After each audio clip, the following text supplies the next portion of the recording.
to our directress, Teacher Hedy, Assistant to the Directress, Teacher Elaine, School Consultant, Teacher Rose, our school principal, Teacher Alda, our Student Services Coordinator, Teacher Hilda, faculty and staff, fellow graduates, good afternoon.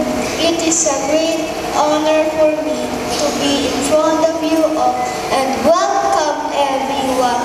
We are gathered here today to witness a memorable part of our lives, our graduation in kindergarten.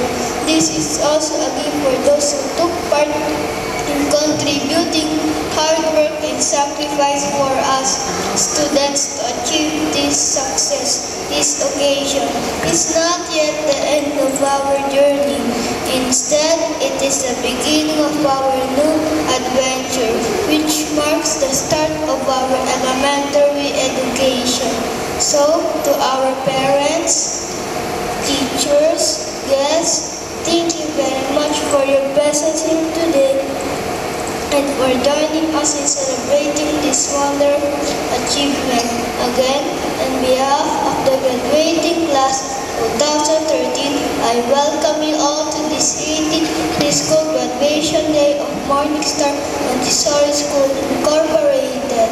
So, sit back, relax, and enjoy the rest of the program. Thank you very much. Good afternoon and God bless.